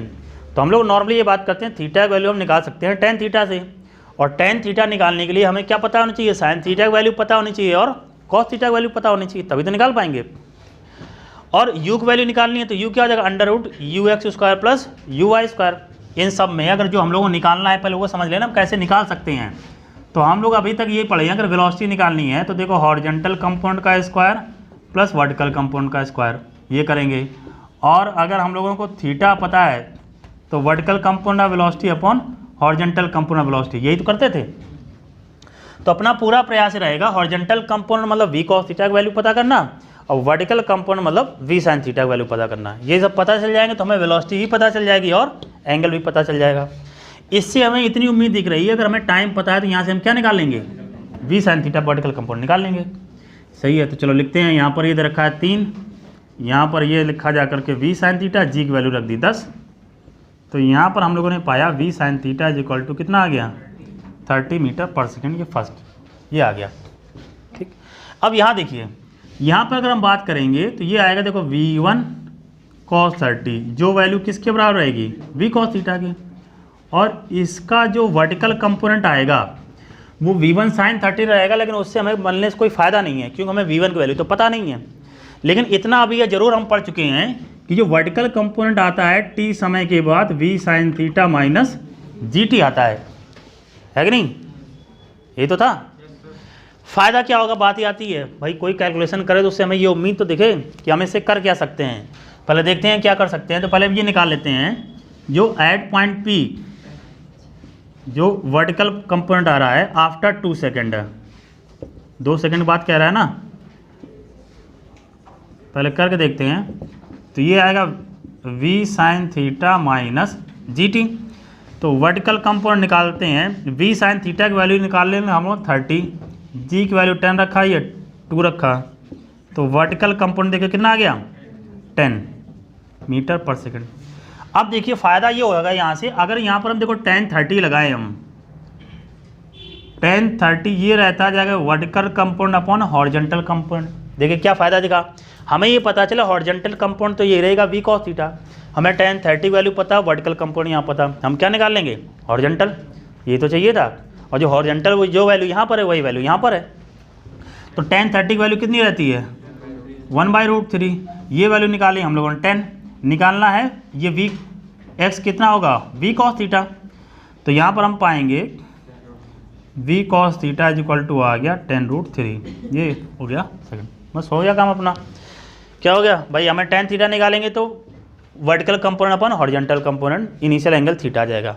जब v निकालेंगे तो under root v x square plus v y square, बस सॉल्व कर लेंगे। तो यहाँ हम देखेंगे भाई tan थीटा, तो tan theta is equal to v sin theta upon v cos theta.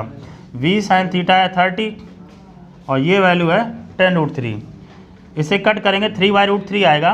√3 से अगर हम ऊपर नीचे कर देते हैं मल्टीप्लाई, ये 3 आएगा, 3 से 3 कट जाएगा। तो यहाँ पर tan theta is equal to आ रहा है √3, तो थीटा इज इक्वल टू कितना आएगा 60 डिग्री। सही बात है, इससे तो ज़्यादा ही आएगा ना यहाँ पे। ठीक है, फिर हमें निकालना है वेलोसिटी ऑफ प्रोजेक्शन। तो वेलोसिटी ऑफ प्रोजेक्शन की बात करेंगे तो यहाँ पर यह रखेंगे हम लोग v cos थीटा का होल स्क्वायर और प्लस v sin थीटा का होल स्क्वायर। तो v cos थीटा की वैल्यू जो आई है वो 10√3 है।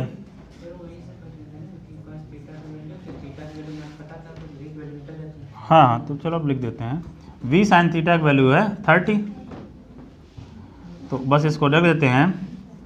इसका 10 का स्क्वायर कर 100, 100 इंटू 3 कितना जाएगा 300 प्लस 900, ये आ गया 1200। 1200 की बात करें तो 100 का बाहर लेंगे 10 आ जाएगा, इधर आएगा 12, और 12 को क्या लिख सकते हैं हम, 2√3। तो वेलोसिटी आ गई 20√3, वेलोसिटी ऑफ प्रोजेक्शन 20√3। लिख लेंगे, एक बार फिर से बता देता हूँ।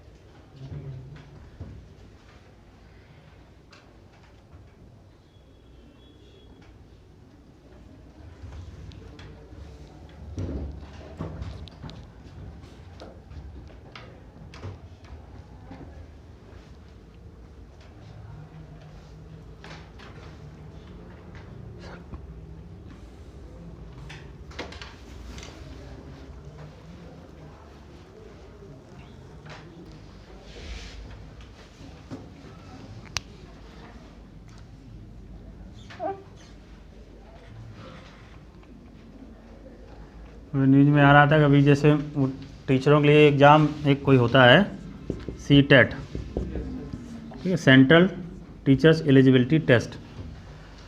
तो उसमें पहली बार ऑनलाइन करा रहे थे वो लोग, CBSE ही कंडक्ट कराती है। अब 16 तारीख को शायद था, तो ऑनलाइन भाई पहुंच गए सब अपना जो भी कैंडिडेट थे। अब पता सिस्टम चल ही नहीं रहा है, ठीक है। बाद में पता लगा सिस्टम किसी ने हैक कर लिए बोला लौटा दिया गया लोगों को, नहीं वो आज हमारा सर्वर काम नहीं कर रहा है। अब हकीकत को स्वीकार थोड़ी नहीं करता है कि हमारा सिस्टम ही हैक कर लिया किसी ने, तो ये लौटा दिया गया। बोले आप जो है फिर 20 तारीख को एग्ज़ाम होगा, आज नहीं होगा। मतलब 16, 17, 18 लगातार था एग्ज़ाम, वो सब कैंसिल कर दिए। तो ये बोला 20 तारीख को, और कहीं पर भी कोई न्यूज़ नहीं है, ना किसी को कुछ पता है क्या हो रहा है। तो कहने लोग कहते हैं ना, आपदा में अवसर ढूंढना। तो आप वही हमने जैसे कल कह रहे थे ना, इंसान का दिमाग अगर सही है, ये होता है ना कंस्ट्रक्टिव माइंड है, तो समाज के लिए यूजफुल रहता है, और डिस्ट्रक्टिव माइंड है तो उतना ही वो हानिकारक होता है। अब सोच लीजिए भाई, अगर कितने कैंडिडेट एक शहर से दूसरे, और ये और किया कि उन्होंने सेंटर, पता चला कि जो लखनऊ रहने वाला उसका सेंटर दे दिया प्रयागराज, ठीक है। अब यहाँ से वो जाए प्रयागराज, ठहरे जा करके होटल कमरा ले जाकर, जब गया पता चला नहीं वो जो आज होगा नहीं तुम्हारा, 20 तारीख को आना तुम। तो ये है, तो इसीलिए अब जैसे ये चलता है ना, जैसे JEE में निकला था, JEE एडवांस का पेपर जो है, JEE एडवांस का हो रहा था, तो MP के कोई स्टेट वो सिटी था इंदौर, वहाँ पे JEE एडवांस ऑनलाइन चलता है ना JEE वालों में, तो वो हैक करके 15-15 लाख रुपया में IIT में एडमिशन दिलाते थे। 15 लाख रुपया लो, IIT में एडमिशन वो दिला देते थे। तो बताइए है क्या, बोले तुम कहीं भी दो जा करके, तुम बस बैठे रहो वहाँ पे, वो सब वो ना कर रहे जा करके। तो ये सब सिस्टम है। लेकिन अब ये है कि इसके बाद अब जो NTA था उसने कहा भाई हमने उतने लोगों को पकड़ लिया है जितने वो जो हैक कर रहे थे, भाई उतने लोगों ने पकड़ लिया, क्या गारंटी केवल यही अकेले थे। भाई ऐसा तो नहीं कि तुमने एक सैंपल ले लिया, जबकि नियम ये होना चाहिए कि जब आप एक सैंपल ले, आप 100% इफ़िशिएंट तो नहीं है ना। अगर 100% इफ़िशिएंट होते तो गलती क्यों होती। लेकिन उस पर कुछ नहीं हुआ, केवल उतने लोगों को पकड़ के और बाकी एग्ज़ाम फाइनल कर दिया गया, रिजल्ट निकाल दिया गया और सब हो गया। तो ऑनलाइन का ये ड्रॉबैक बहुत है। तमाम ऐसे हैं जैसे अपनी इंजीनियरिंग, ये इसका जो बैंक वो होता है ना, बैंक में मैनेजर बनते हैं, उनका ऑनलाइन ही रहता है। ऐसे तमाम उनको कुछ नहीं आता है और सब बैंक मैनेजर बैठ के 15-15 रुपया दे करके, और उसके बाद लोन के नाम पे वहाँ वसूली करते हैं। अब कहीं न कहीं से तो वसूल करना ही पड़ेगा। कहना ये चाहता हूँ, बात इन सब का निष्कर्ष ये है कि सिस्टम कभी भी फुल प्रूफ नहीं हो सकता है, कुछ भी आप कर लीजिए। इसलिए अपने आप को अगर सिलेक्शन लेना है हमें, तो एक बेस लाइन है उससे थोड़ा आगे रखना पड़ेगा। क्योंकि सबसे ज़्यादा भाई जो घपला घोटाला करते हैं वो भी इस बात का ध्यान रखते हैं कि ऐसा ना हो पता चला उसको लिखना कुछ नहीं आता है और वो टॉप कर जाए, तो खुल जाएगा ना भाई तुम कैसे ऐसे बन गए जाकर डॉक्टर। तो इसलिए जो मैक्सिमम करप्शन होता है वो बेस लाइन पे होता है। जैसे मान लो 605, 610 पे हुए, तो उन बच्चों के ऐसे इनकी संख्या ज़्यादा हुई, 612, 620, 625 पे उनका सिलेक्शन, अपना नंबर आ गए और सिलेक्शन दे दिया, बस हो गया। जैसे शुरू शुरू में जब नीट चला था, मेरे ख्याल से 2016 में जब शुरुआत, 2017 की कहानी बता रहा हूँ, 2016 में ही रहा हो शायद। तो उनका क्या हुआ था, जो एडमिट कार्ड रहता है ना, एडमिट कार्ड में इंस्ट्रक्शन लिखी रहती हैं कि आपको क्या लेके जाना है, क्या लेके नहीं जाना है। तो उन्होंने क्या किया कि उसी में सीरियल से, जैसे 1 से लेकर के 100 जितने भी क्वेश्चन है, मतलब 180, तो जैसे पहला है तो जिसका जिसका आउट था, तो पहले क्या कि जैसे ए, जैसे सीरियल में बना हुआ है, एक लाइन लिखी है उसमें इंस्ट्रक्शन, तो जहाँ भी जिसका लेटर थोड़ा बड़ा है वहीं पर लिख दिया ए, फिर बी, फिर सी, फिर डी, ऐसा जिसका भी ऑप्शन सही है वो लिख लिए। अब तुमको कोड मिला उनको, बस सीरियल से वही भराए।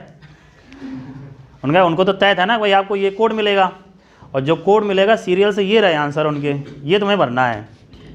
और सब भर के आ गए, सब बन गए डॉक्टर। बाद में पता चला कि भाई वो तो उसमें ले गए थे, जो एडमिट कार्ड था उसमें जो इंस्ट्रक्शन लिखी वहाँ पर अपने आंसर उन्होंने पहले से फिल कर लिए थे। बोला ठीक है हमको पकड़ लिया, उनको हमने डिबार कर दिया, उनका एडमिशन नहीं हो सकता है वो। अब क्या गारंटी है, केवल इतने ही लोग थे, और भी तो हो सकते हैं। अगले साल फिर नए वर्जन में वो लोग आए। नए वर्जन में क्या है, जैसे स्किन की कलर का उन्होंने वो लगा लिया ईयरफोन, ठीक है। अब बिल्कुल जैसे कान है तो कान के कलर का ही अपना इतना, जैसे ये अगर लोब जितना लग रहा है उसी पे यहीं पर अपना छेद करा कर अपना फिट कर लिया, ठीक है।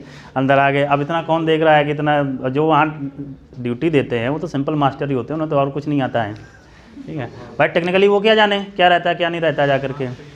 अब बाहर से बैठा जा करके वैसे रोबोट की तरह वो अपना पढ़ा रहा है हाँ, रोबोट मूवी की तरह वो अपना बता रहा है कि इसका ये है, इसका ये है। हाँ, बस वो अपना आराम से वो सुन रहा है, वो अपना कर रहा है, वहाँ अपना हल हो रहा है जा करके। तो इसलिए करें, आप कितना भी कर लीजिए जा करके, सिस्टम ऐसा बना रखा है कि जो सिस्टम से बाहर बैठे हैं वो दिमाग एक कदम आगे रखता है जो सिस्टम में बैठे हैं। और ड्रॉबैक ये है कि सिस्टम में ऊंचे पदों पर वही बैठता है जितनी ज़्यादा चमचागिरी कर ले। आप जैसे तमाम देख लीजिए, 5 साल में ठेके में सरकारें आती हैं, 5-5 साल चलता है, इसके बाद अपना पैसा कमा करके बैठ जाते हैं, फिर दूसरे को मौका मिलता है। और कभी ऐसा नहीं हुआ जा करके, जो मुद्दा होता है उनका कि हम इसने भ्रष्टाचार किया, हम जेल डालेंगे, जेल में किसी को नहीं डालते हैं। बोलो ठीक है, 5 साल तुमने गया, 5 साल हम कमाते हैं, इसके बाद एक दूसरे का साथ देंगे। तो इसके बाद उसमें होता क्या जा करके, अब अगर मान लीजिए टैलेंट का ही क्राइटेरिया होता, टैलेंट का क्राइटेरिया होता, तो भाई कोई हर एक जो होता ना कि आप डिजिग्नेशन जो पोस्ट की रहती जा करके सबको उसी अवसर मिलता जा करके, लेकिन टैलेंट का क्राइटेरिया होता ही नहीं है। बात जुगाड़ की होती है, जिसका जितना जुगाड़ होता है उतने ज़्यादा ऊँचे पोस्ट पर पहुँचाने तुमको भेज देंगे। बोलो तुम सोनभद्र में पड़े रहो, बलिया देवरिया में पड़े रहो जा करके, पानी भी नहीं मिलेगा तुमको। तो ये है। बाकी अब जैसे कोई लखनऊ रहने वाला है, उसको तुम भेज दो जाकर महाराजगंज में, तो क्या करेगा वो। तो यही है। तो इसलिए कहने का मतलब ये है, ओवरऑल निष्कर्ष ये है कि आप इस व्यवस्था को बहुत ज़्यादा परिवर्तन नहीं हो सकता है। आपको जो पढ़ रहे हैं आप, उसने अपने आप को एक बेस लाइन से थोड़ा आगे रखो, ठीक है। क्योंकि अगर हम ये कहें कि नहीं यार, अगर सिस्टम ऐसा होता तो हम डॉक्टर बन गए होते, तो ऐसे तो पूरा जीवन का तुम 2-4 जीवन गुजार दो, कुछ नहीं होना है। तो सिस्टम को दोष देने के बाद हमारा तो फ्यूचर नहीं चेंज हो सकता ना। तो कुछ ऐसा रास्ता अपनाओ कि हम कुछ भी हो जाए हम सेफ जोन में रहें। तो कुछ भी हो जाए मतलब ये है कि वैसा नहीं कि बहुत ज़्यादा, हम ऐसा भी नहीं हो सकता कि एकदम कि हमारे सुपर नेचुरल पावर आ जाए, हम बहुत ज़्यादा पावरफुल हो जाएं, ऐसा भी नहीं हो सकता है भाई। एक जैसे बेस लाइन है, जैसे शुरुआत में कहा कि आप कम से कम इतना इतना करते रहिए, तो उसमें आप इतना बेसिक बन जाएगा कि भाई कितना भी कुछ रहेगा इतने नंबर तो हमारे आ ही जाएंगे। जब उतना हम कॉन्फिडेंट हो जाएंगे, और ये तय बात होती है जब आप प्रैक्टिस करते हो तो जो आपके तुक्के होते हैं ना, वो भी सही होने के चांसेस बढ़ जाते हैं। जैसे अभी हम लोग देख रहे थे भाई, हमें अगर बेसिक पता है तो हम ये पता कर सकते हैं क्या आंसर हो सकता है क्या नहीं हो सकता है, थोड़ा बहुत आइडिया पता हो जाता है ना। अब मान लीजिए फिजिक्स में आपको 45 में से आपको 25 आ रहे हैं, 20 आ रहे हैं या 30 आ रहे हैं, 30 करने के बाद आपको तब भी समय मिल जा रहा है कि बैठे हो यार क्या करें। अब बचे 15 क्वेश्चन, फिर आप देखोगे ना कि यार हम चलो किसमें हम क्या कर सकते हैं। अब बचे को 15 क्वेश्चन में आप कितना कुछ करोगे, 6-7-8 क्वेश्चन तुक्के से सही कर ले जाओगे, या कई ऐसे क्वेश्चन हो गए इतने बात के कॉन्फिडेंट रहोगे इसका ये आंसर होगा ये नहीं होगा, उसमें कुछ सही भी हो जाएंगे कुछ गलत भी हो जाएंगे। तो ये रहता है। तो कहने का मतलब ये जैसे जो भी क्वेश्चन आपको कराए जा रहे हैं, कोशिश ये करिए इन्हीं क्वेश्चन को आप घर जा करके उनकी आप प्रैक्टिस करिए, ठीक है।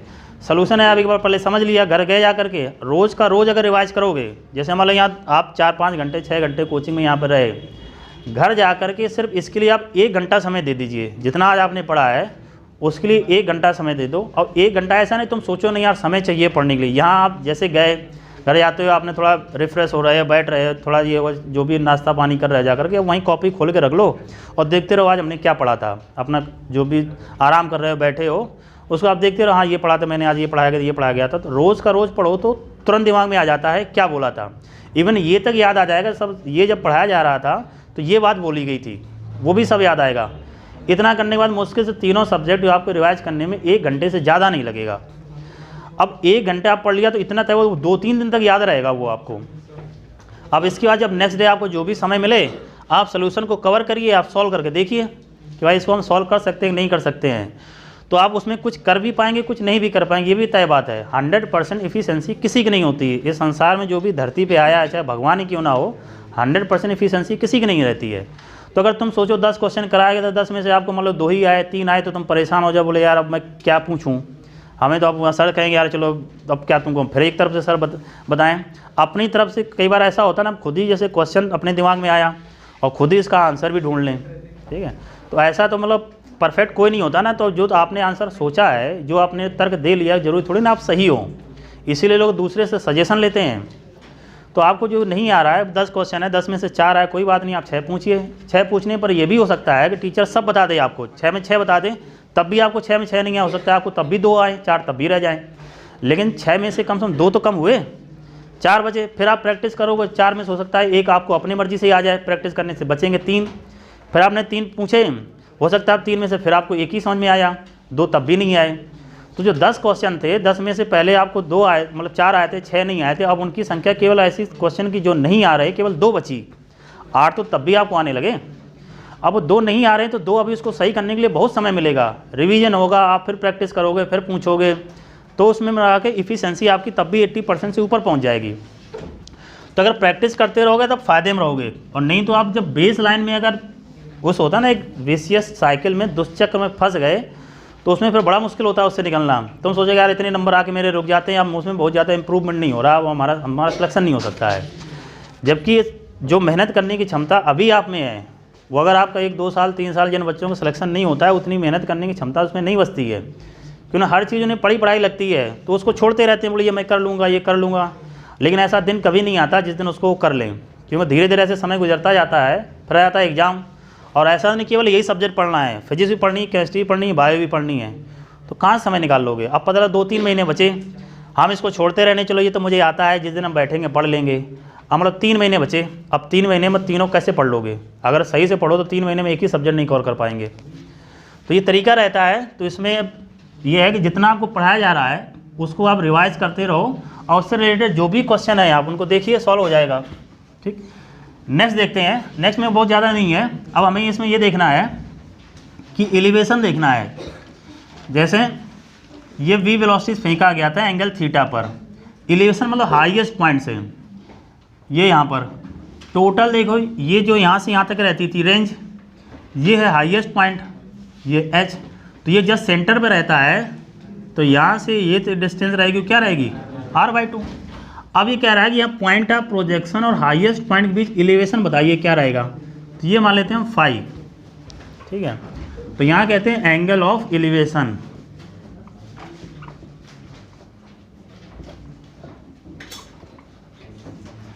तो हमें निकालना फाई मतलब tan फाई, तो tan फाई इक्वल टू रहता है perpendicular upon base, perpendicular s है और बेस है r/2, 2 चला जाएगा ऊपर, तो tan फाई 2h/r। ठीक, अब देखिए यहाँ पर बहुत ज़्यादा नहीं है, यहीं पर लिख दे रहा हूँ, ये 2 h की वैल्यू लिखी थी हम लोगों ने v² sin² theta upon 2g इधर कर दे रहा हूँ। r की वैल्यू लिखी थी हम लोगों ने v² 2 sin theta into cos theta upon g से g कैंसिल, v² से v² कैंसिल, 2 से 2 कैंसिल, sin² से ये कैंसिल हो गया। तो sin theta upon cos theta, नीचे 2 बच रहा है, sin थीटा और नीचे आ रहा है 2 कॉस थीटा। तो ये देखिए आ गया tan phi is equal to tan θ/2। अब रेंज कितने पे मैक्सिमम होती थी, 45 डिग्री पे। अब ये क्वेश्चन अक्सर आ जाता है इसलिए ले रहा हूँ, अगर थीटा की वैल्यू 45 डिग्री हो तो एलिवेशन क्या आएगा, ये देखें tan 45/2, tan 45 वाले 1/2 आ गया। 1/2 मतलब 5 = tan इनवर्स 1/2। बस तो ये ध्यान रखना है tan 5 = tan θ/2।